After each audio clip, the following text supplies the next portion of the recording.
In 2021, the University of Arizona's Astronomy and Astrophysics program was ranked number 1 by the National Science Foundation in astronomy and astrophysics expenditures. The university is also the location where the science of dendrochronology, or tree ring research, was formalized in 1937. This video intends to provide an overview on the important individuals and events which set the foundation for ongoing scientific advancements at the University of Arizona.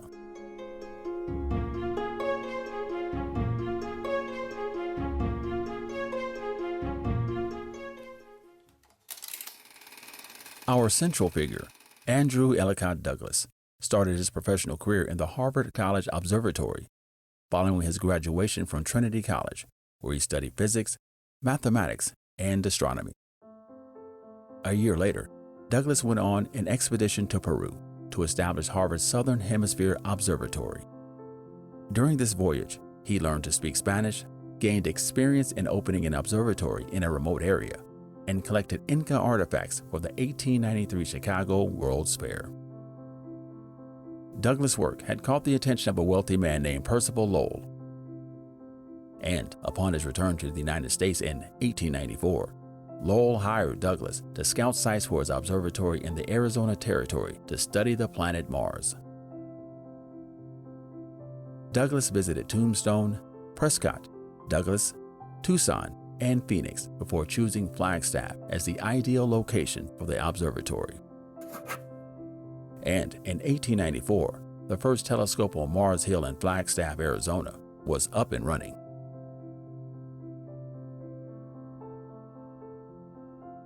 Douglas worked at the observatory in Flagstaff, and Lowell visited when Mars was at opposition, meaning closest to Earth.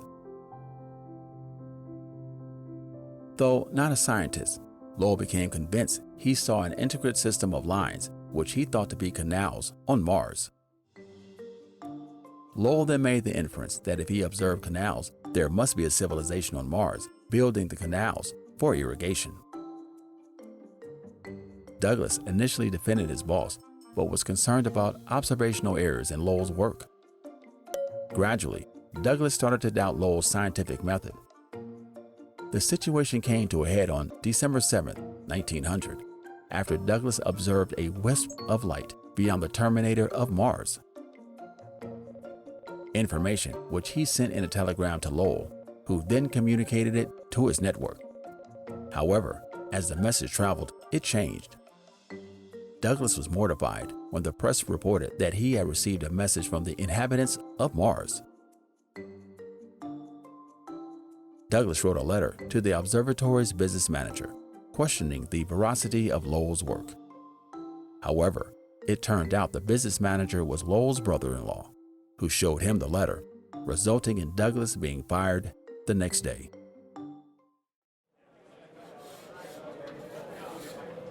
As classes began at the University of Arizona in the fall of 1926, John Bird Button Salmon, originally from Bisbee, was beginning what was sure to be an exciting senior year.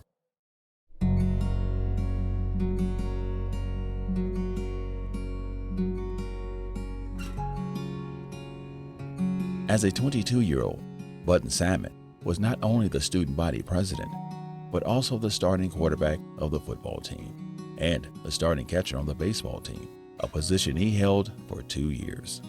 He was also a member of the Sigma Nu fraternity and was chosen for the Bobcat Senior Honoree after being a member of the Chain Gang Junior Honoree the prior year.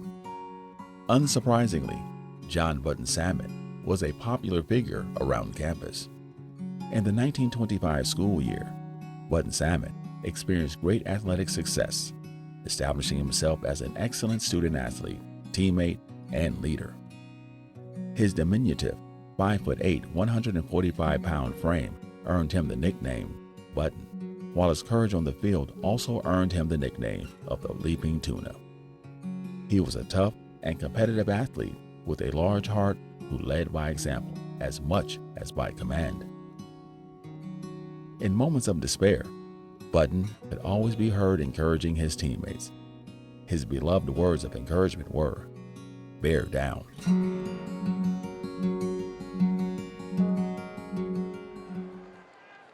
The first Wildcats football game of the 1926 season was a freshman versus varsity game. With Button Salmon leading the varsity team, they won easily.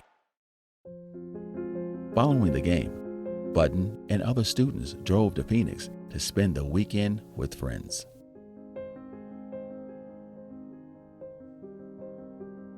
On their return trip, tragedy struck when the car missed a dangerous turn on the Florence Highway and overturned.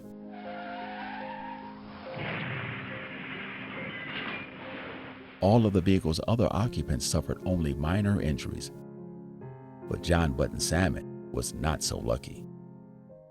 Button Salmon suffered severe spinal injuries, resulting in paralysis, and he was taken to St. Mary's Hospital in Tucson for treatment.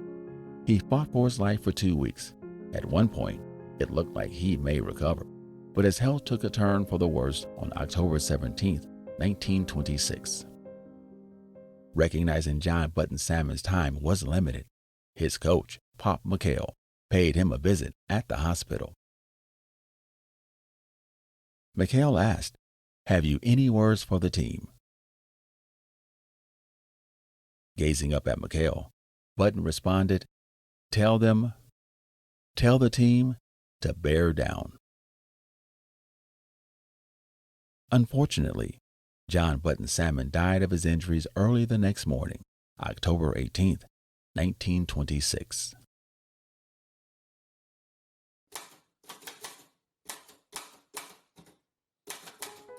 Students, faculty, and the Tucson community, who had all followed John Button Salmon's story closely, mourned his death. University of Arizona President Cloyd H. Marvin even canceled classes the day of Button Salmon's funeral, which was held in the university auditorium. Attendance was so high that the funeral procession to Evergreen Cemetery was said to be 3 miles long. Button's gravestone reads simply, Salmon, 1903-1926.